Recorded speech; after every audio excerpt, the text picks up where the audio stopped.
Alright, sunshine. Want to hear a podcast? Everything in this one's completely improvised. The film title and the director's names, they don't even tell the guests or the improvisers until the moment they hit record. They work together to create a film that undoubtedly will become a box office smash hit. Welcome to this week's episode of the Improvised Movie Director Podcast.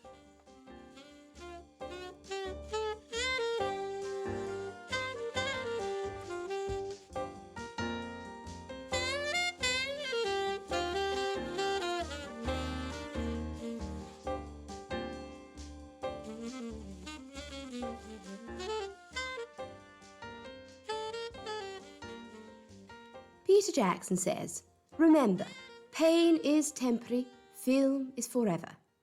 I found that rather rich, given how long and indeed painful Lord of the Rings is. Nevertheless, there is something to be said for the everlasting impact that cinema can make on us as individuals and as a society. I'm joined today by a director who has left an indelible mark on the landscape of cinema. I'm Martina Minnow, and our guest today is Rosemary Ravine, director of the Breakfast Fight Club. Welcome, Rosemary. All right there, Martina. Thanks so much for having me on. I'm absolutely delighted. I've listened to this for a couple of weeks now, and I thought I'd love to be on that, so thank you very much. Oh, I'm so delighted, Rosemary. And the Breakfast Fight Club, oh my gosh, what a thriller that is.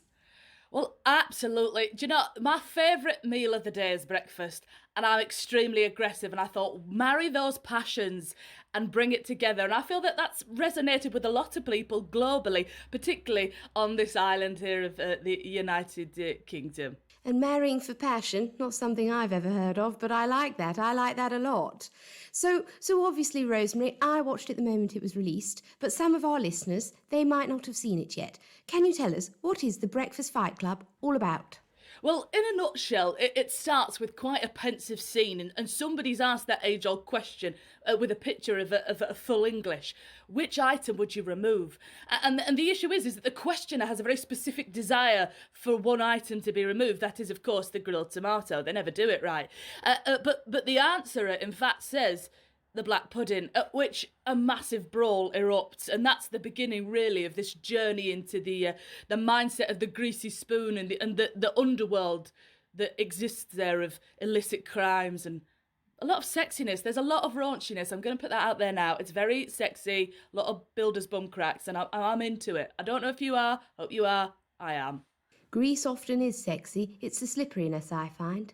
Let's cut to that opening sequence in the greasy spoon with that philosophical question, what would you remove from a full English breakfast? My, here we go. Right, there's your full English, and there's your full English with extra toast. Thank you very much, kind sir. Though I cannot help but thinking, denizens of the Black Shuttle, if one had to review this particular meal, what would you lose? Taking a look at the English breakfast like you might take a look at your family at Christmas or Easter time. There's dead weight here we can drop, isn't there? Who is the Auntie Margaret of this platter? Whomst is the cousin Sebastian of this particular breakfast? Don't you think so, Carol? Well, if it was up to me, I don't much care for blood and fat, so I would get rid of the black pudding. I'm not racist, though. It's just because it's not tasty. Carol, you fool! I will not stand for this sort of insult in my store. Well, it's not my store, it's somewhere I eat breakfast. But don't you worry, it will soon be my store when I return with the rest of the classy London crime gang that I run. You mark my words, the Black Shuttle. We'll be back! We'll be back! Oh, sorry, do you have an extra fork? Thank you so much. Bye!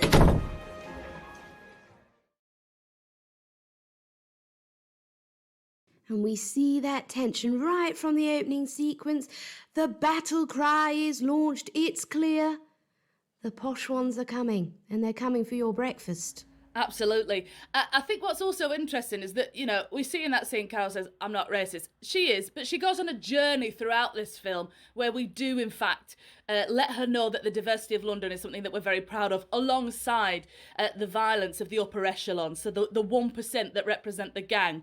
It's actually quite a deep commentary on society. Absolutely, and that kind of depth, it's rare to find, and I do think that's one of your signature marks as a director.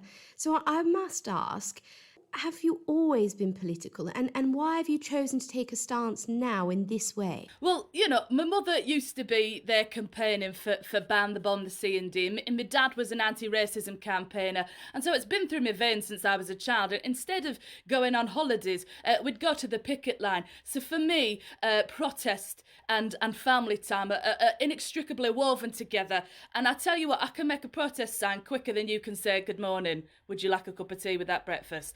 Quite a long sentence, but still I am very speedy. Well. Protests and family time. Well, that's such a wonderful sentiment. And actually, I hope you don't mind, Ms. Ravine, but I actually got in touch with your father, Rocky Ravine, and he's got a little message for you. Would you mind terribly if we were to play it? No, I'd love that. I'd absolutely love that. I've not seen him for at least a week. I'd love it. He was very, very sweet about it, actually, and a stronger accent than yours. I was quite surprised. Here's Rocky Ravine with a message for his beloved daughter. Hello, my darling child. It's me, your dad. No, I'm only joking. It's your mum. I'm going to put your dad on now. Alright, so I've just got to say, keep fighting the good fight, and remember, you've got to have vegetables at every meal of the day, otherwise the balance of grains, pulses, meats, if you choose to have them, is going to be completely off. We're absolutely proud of you, and in fact, we've named the local community hall after you. And I just want you to know that when you win the Oscar, I'm going to keep it in the downstairs toilet. Oh, you can really hear the pride, can't you? My father hasn't spoken to me since 1987. I'm sorry about that, and do you know what? My dad has got enough love, enough muted, unspoken love that you can't always tell is there, but you kind of know is there because he puts trinkets from your achievements in the toilet, love, to go around. So if you want to come and join the family, there's space for you, Martina. Thank you.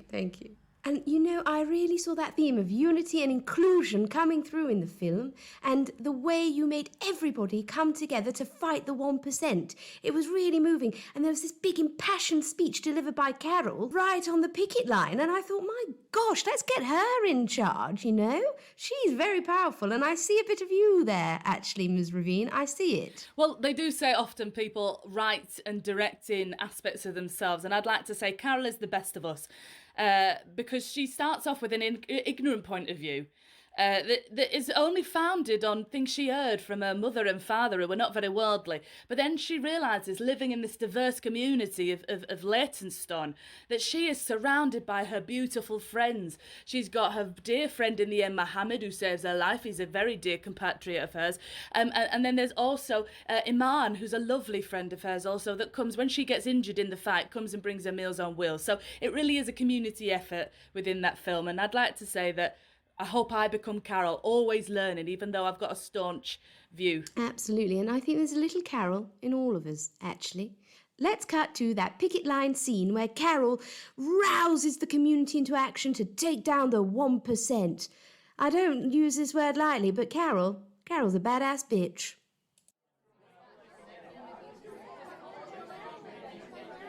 Carol, they're talking about wanting to go home.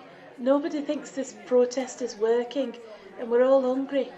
I think I might throw it all in and go back. That's the kind of talk that breeds hatred. When we're hungry, we're divided. Here, take this cold tin of corned beef and start dividing it between the people. All right.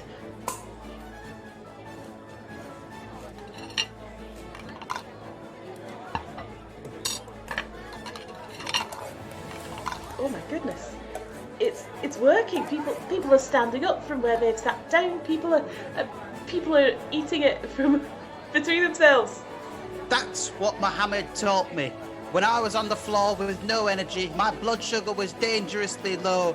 he spoon-fed me some of his lamb biryani, and it was his for Eid, but he chose to share it with me, and it gave me the strength to get back up and bash that posh bastard with me handbag.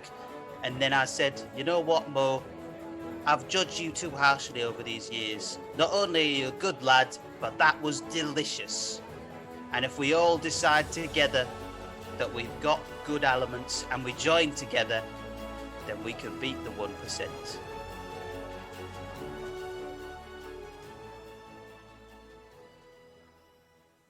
I don't condone violence, I never do. But sometimes you need to bash a bastard with a handbag. Sometimes you just need to. I know some people might say I went a little bit far where we hung, drew and quartered that individual right down by the tube station, but I think the 1% have been going too long. They've been stealing from us, they've been dividing us, and if we look at Carol and her ignorance, it's because of the propagandist media that told her to look amongst people who were unemployed, people who were migrants here seeking safety, seeking work. And actually, I think I could have gone a lot further. In fact, I could have gone and killed his entire family, doused them in gasoline, but I didn't. Martina, I kept it artistic, you know? Yes, absolutely. And it was artistic. It was beautiful. Now, talk me through, you collaborated with some interesting people on the score for this. The sounds were beautiful. Talk me through who you collaborated with. Well, I really wanted to reflect the underground nature of protest at the moment. We're hoping it becomes a little bit more mainstream. So we got UK artist Dave. He does a lot of the lyricism within the songs. Obviously, Voice of a Nation, Akala. We couldn't not have him. But then we actually got Lizzo involved. I cannot believe it. She was over for Glastonbury and she saw it. She saw us shooting and she said, I want to be involved in that. And then we also had Björk as well, which I think gives that kind of tonal Icelandic noir effect whereby we're just in another world. We're transported elsewhere. So there's that Verfrumsdung effect, you know, that Brechtian Verfrumsdung effect where we've separated ourselves from the characters to a degree, but we are still in the story. Absolutely. And is it true that you'll be releasing an album? Absolutely, yeah. I actually took up the glockenspiel as a stress reliever during that time period, and I've got into industrial glockenspiel music. I've started to kind of make that my mainstay, so I will be making an album with all of those artists guesting. And I do actually have an excerpt. It's the spoken word track, underscored by a glockenspiel, delivered by Björk, and it's about society. Here we go. Society. Sometimes there's good things, sometimes there's bad things. We all work together.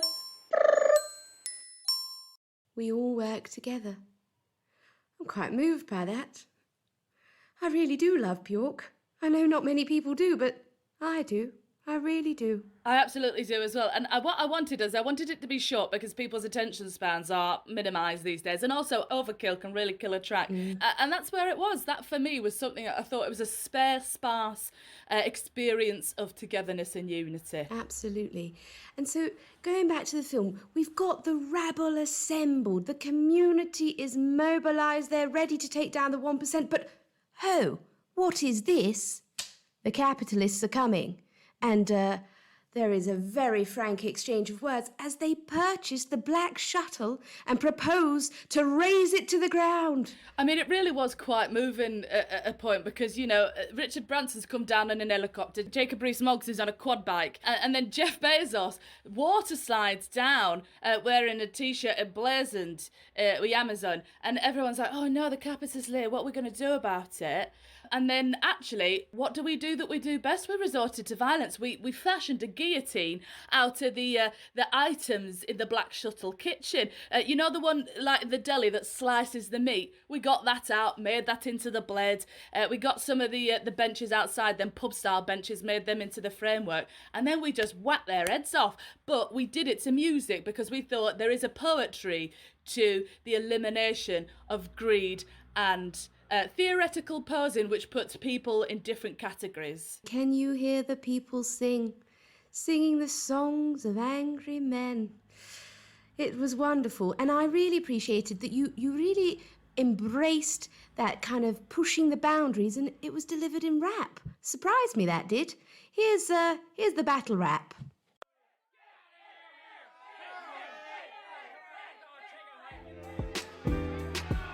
Yo, Black Shuttle, we're all here, what's up? We're gonna raise this place to the ground, get it shut. There's nothing you can do to stop us, so step back. It's time for a classist attack.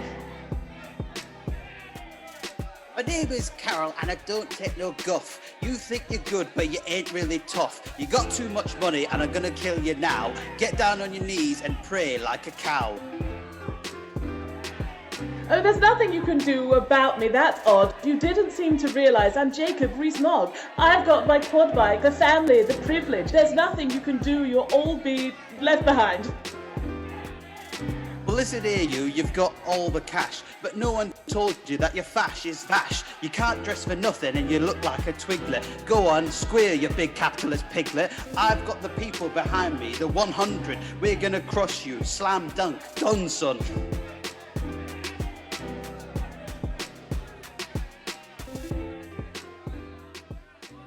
Oh, she was done, son. My gosh, Carol, I love it. I actually love it. And me and Jacob have been friends for many years, but he does look like a twiglet. He does, doesn't he? He looks like a twiglet in clothing, and when he reclines upon the benches of the Houses of Parliament, he looks like a pepperami that's been left out in the sun too long and has weakened within its membrane. Yes, and knowing him personally, that's an accurate reflection of his personality as well, I can assure you. Processed meat. Yes, and really disappointing and quite bad for you. Certainly leaves you feeling salty, I can confirm. Did you two date? But I won't speak publicly about Jacob anymore. He has far more money than I do, and I can't take another lawsuit.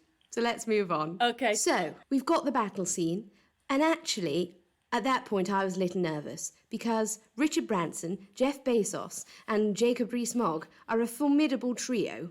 And I thought, how on earth is Carol going to do it? But then there was a very unlikely resolution, and I thought, gosh, that's inspired. Tell us a bit more about it. Well, after we'd taken the head off the Gorgon, so to speak, and we'd killed those initial marauders, then obviously they were filled with more. Your Boris Johnsons. We also had Elon Musk coming along. And we had lots of people who we'd never seen before, because they're the people who really hold the wealth. I mean, that's, again, the message we're trying to bring across here. But what we did is we started showing them our bank balances. And when they saw some people in the red, when they saw some people with only £1 in their bank balance, they were so horrified they started choking on their own ideals. They started choking on their own tongues that were made for the greed of capitalist want. And honestly, who knew it was going to work? Amazing, amazing, choking on your own tongue. What a way to go. I've got a sound clip of that. Oh, I say, take a look at these bank... Hello, I've just come back from some kind of meeting and I need some more money for the... Let's look at this... Oh my God! Oh, hey, what's up, guys? It's Elon Musk. I just wrapped up in my... Oh, my goodness, that's a tiny number!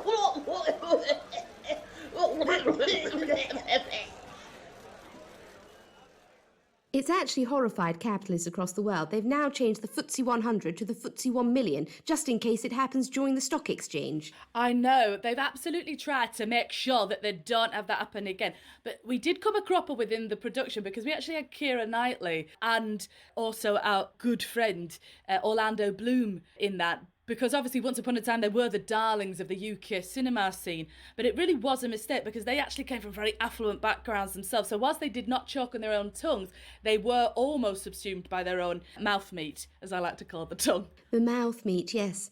Such a delicate way with words, Ms. Ravine, really, very poetic.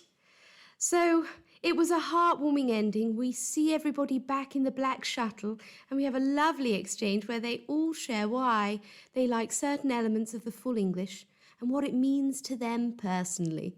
So heartwarming. I learnt a lot about all of our characters. Here we go. Miss Carol, we've done it. Oh, that's right, dear. And now we can all enjoy the various aspects of the full English together. My favourite is certainly a nice thick sausage. My favourite is the Yorkshire pudding. And my favourite is the nice spiced boboche. I'm Elon Musk in my original accent. I guess the lesson here is that it's not really a full English unless it's got lots of different parts. Now nobody show Elon Musk how much this cost. So heartwarming. Wonderful, what a message. You must be very, very proud of it. I am so proud of it, and it's got a legacy beyond the film because the place where it was actually set, which was the Spoon Grease, very on the nose name. I did tell them maybe try changing the name, but they didn't. But there is a place there. They have Bubble and Speak, where men who are beset by toxic masculinity can go and talk about their feelings, and that's because they got into a place where they realised art was not a fate, and they could just be themselves. Beautiful. Bubble and Speak. Oh, how wonderful. I've actually got a very short advert for Bubble and Speak where they're inviting people to come along and join them. I'm sure we can squeeze that in. Let's cut to that now. Hello there. Are you a man? Well, calm down, stop explaining a film to someone that also saw it, and listen up. Are you affected by toxic masculinity? Of course you are. Do you know what it is? Well, if you don't, but you're offended anyway, you might be affected by it. Come on down to the Spoon Grease, where we'll listen to you, nod along, but not uncritically.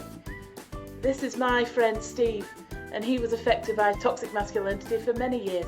Steve, you're here to tell us your story. Why don't you go ahead?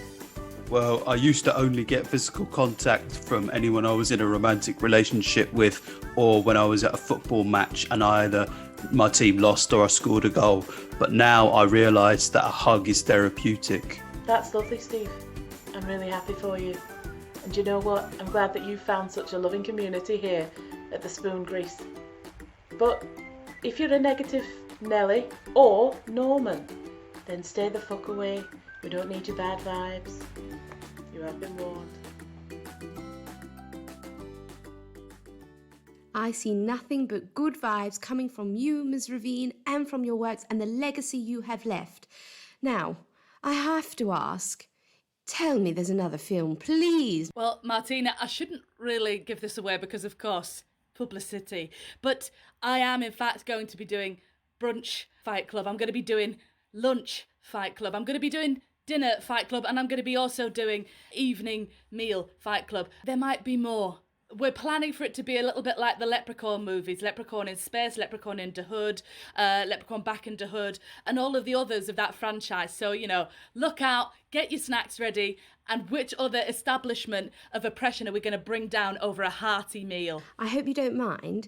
I had a little chat with your publicist earlier. They've given me a sneak peek of a short you've made called the After 8 Fight Club. We're going to play that now. I hope that's okay. Oh, it absolutely is. I mean, brace yourselves, everybody. It's quite a rich experience. Here's the trailer for the short After 8 Fight Club. Layers of milk chocolate sandwiched between a creamy peppermint cream. You know you want it. It's the taste of establishment. It's the taste of excess. It's the taste of After 8. Time to snack. On those less fortunate than yourself. Unless that's ethically wrong, why don't you watch this short and find out? Beautiful. I can't wait to see the After 8 Fight Club. Thank you. I've kind of made it like one of those information videos for a school, but obviously the rich and ignorant aren't in schools anymore, so I've had to make it so zeitgeist and cool that they have to watch it because they want to be abreast of all of the artistic developments. So that's what I'm trying to wheedle in. I see it. I see it. Well, Ms. Ravine, we've come to the end of our interview today. Do you have any final words of wisdom for our listeners? I'd like to say that you might not think you're an artist, but every day you get up and create something at least, even if that's just in the bowl, if you take my meaning. And you do have the power to change things, even if that is just getting them to change the way that you queue in your Tesco's because you think there's a better way for the egress and ingress of that particular shop. Little actions create big ramifications. Well, Ms. Ravine, you have made quite the ramification here. Thank you so much for coming along and joining us today.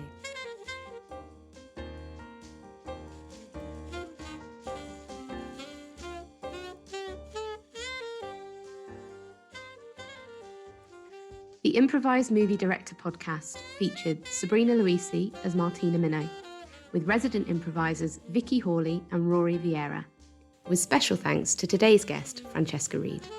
IMDp is produced and edited by Steve Tanner.